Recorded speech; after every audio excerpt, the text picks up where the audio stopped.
I am delighted to be here under the NDP banner to join with my colleagues in support of Hipólito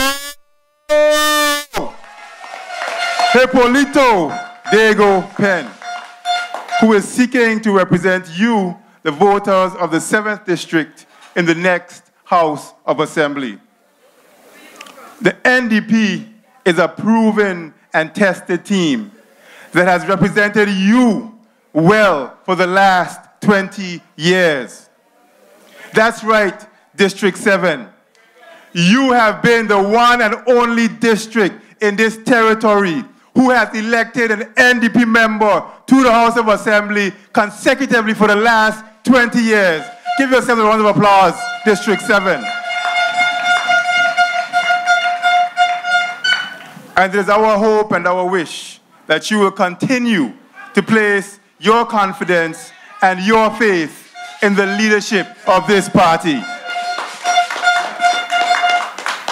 I have known Diego Pen for many years and have always found him to be a hardworking, ambitious, dignified, and forthright man. In short, a man who is never afraid to speak his mind or to stand up for whatever he believes is right. Vote for him and the whole at-large team, and you guarantee that we will be better, stronger together. I make no apology in calling for a new BVI, and I'm confident that voting for this new NDP will deliver just that. This is not pie-in-the-sky thinking. The reality is that although a new BVI has been needed from long before the storms, the devastation now provides the opportunity. The devastation caused actually requires a new BVI. BVI family, we must rebuild a stronger, greener, more resilient territory. A BVI where we do pay no more lip service to medium and long-term planning, so that a hotel does not overlook a garage. A BVI where our children are prepared and educated, not just for the jobs of today, but even more so for the careers of 20 to 25 years from now. A BVI that is clean and free of the ugly waste along our roads, coastlines, and hillsides. A BVI where residents of West End, Tortola, residents of Virgin Gorda, and even residents of St. John do not, day in and day out, put up with the smell of smoke from an overworked incinerator and occasional open-air burning. A BVI where we use renewable energy rather than fossil fuel for electricity production and transportation. This is our new BVI. In the next few moments, I want to focus on 3 points: the rich heritage of this 7th District and how it can contribute to our economic development. Then, broadening this to explain how an NDP government will provide the necessary support that will allow the businesses to thrive here in the 7th and throughout the territory.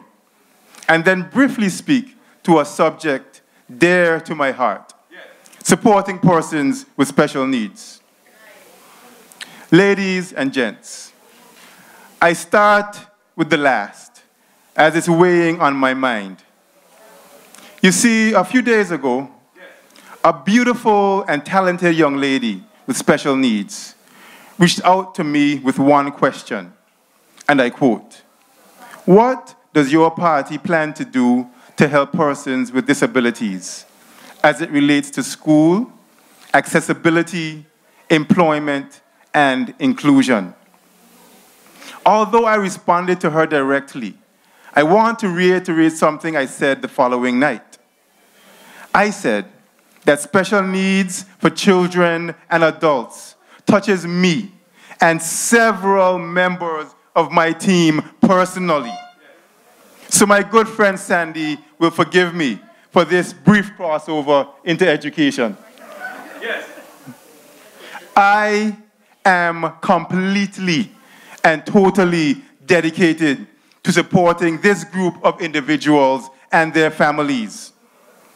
I know that many BVI families are struggling to take care of relatives with disabilities. Families have to bear additional expenses and lose work days to travel frequently overseas for medical care. There are families here on island whose children's challenges have not even been diagnosed because they cannot afford to travel overseas for specialist medical attention.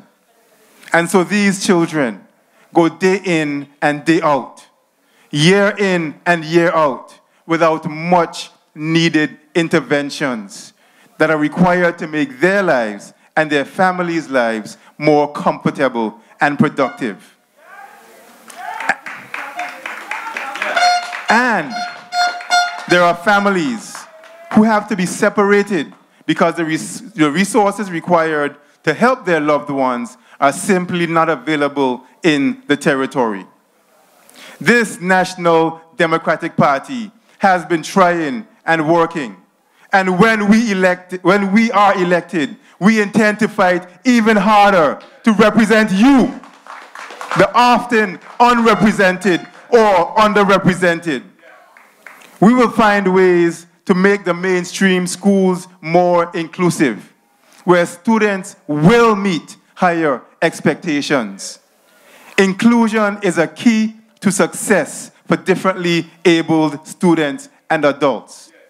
They ought never to feel shunned or unwanted, less a person than their peers. We will provide scholarships and training for our teachers and specialists in this field.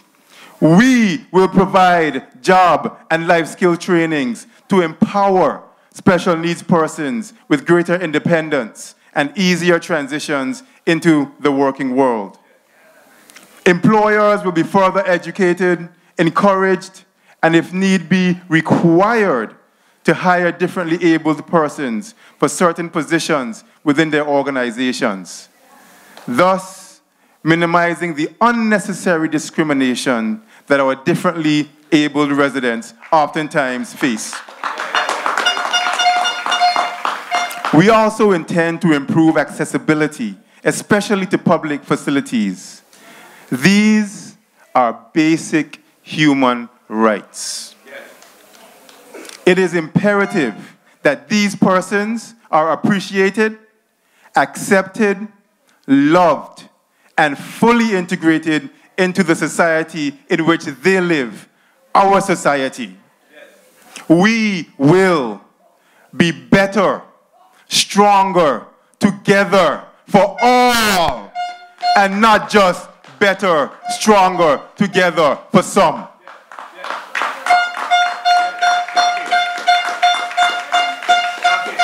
Diego gave a brilliant presentation on the history of Long Look.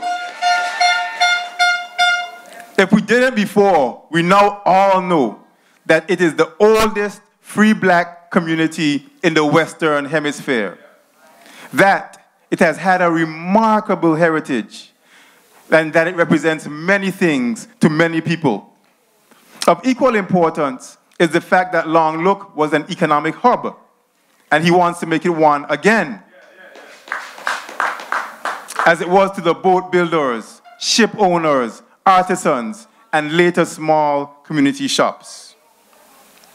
My platform clearly speaks to the importance of culture and heritage, and the fact that our past must inform our future. The new NDP government will make sure that this Long Look district is celebrated throughout the BVI and that it is a special stop for visitors and guided tours.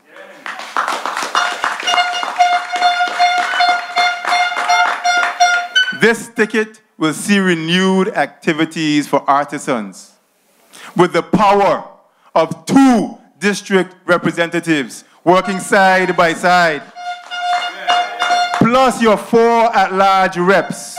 The people of Long Look will certainly get the support they need to tell this aspect of our fascinating history, all the while making a living for themselves. This NDP government has a lot to shout about in terms of accomplishments in economic development.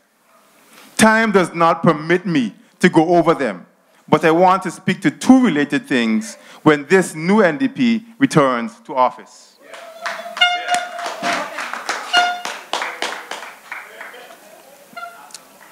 The first is that if our economy is to expand, the private sector must be the engine of growth. Government's role is to identify opportunities and then to build a solid foundation of physical and social infrastructure to buttress and support that growth and development. Robust air and seaports, safe and comfortable roads, resilient and reliable electricity, affordable and fast internet services, and a plentiful supply of water are all required for residents and businesses to get on with it and do what they have to do. These are all areas of priority under our territory's Recovery and Development Plan, which will be funded and executed over the next 5 to 10 years. A plan, incidentally, which was developed under the leadership of one of your very own brilliant 7th District sons.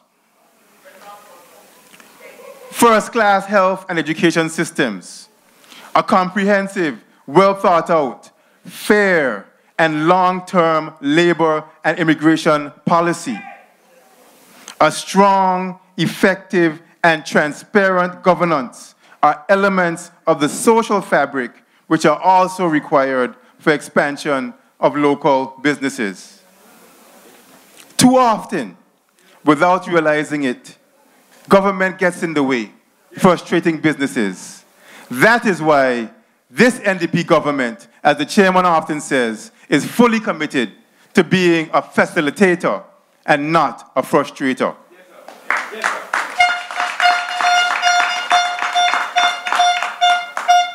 A final point I want to make is that no government can realize its goals without getting input from its private residents.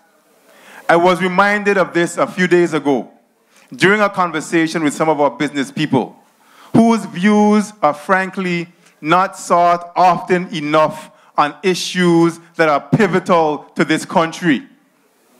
We have a plethora, yes, a plethora of motivated, brilliant, and highly talented individuals right here.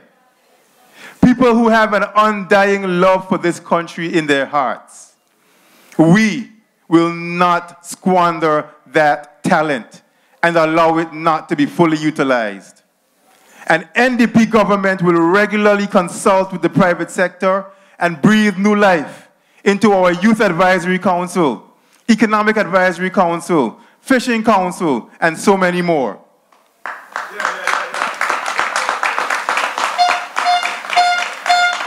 Ladies and gents, damas y caballeros, there is no question that the NDP brings the right skill sets, indeed the right mindset, to the job of building a new BVI.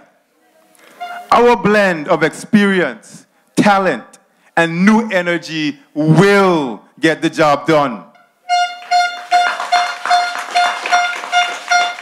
As I close, let me say on a personal note, I am not perfect. No one but God is. But what He has blessed me with is a spirit of determination and loyalty. My loyalty is to this country. I say again, my loyalty is to this country. And I am determined to do my very best for you, the people of this territory.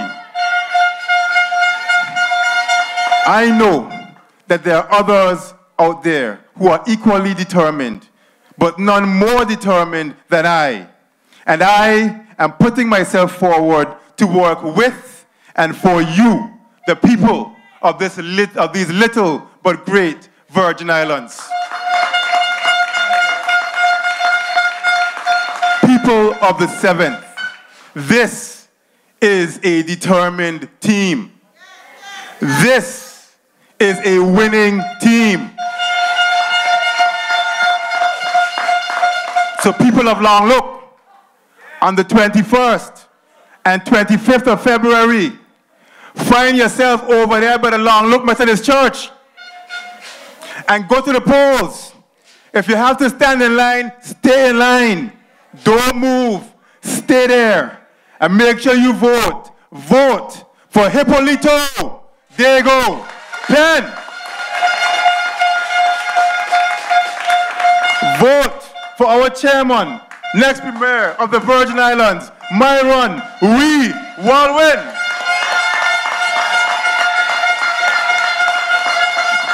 Vote for Trevor Grant. Vote for Sandy Underhill. And please vote for me too, Henry O. Creque. We are the right team for the right time. The new NDP for the new BVI. Thank you. God bless you. And God bless these Virgin Islands.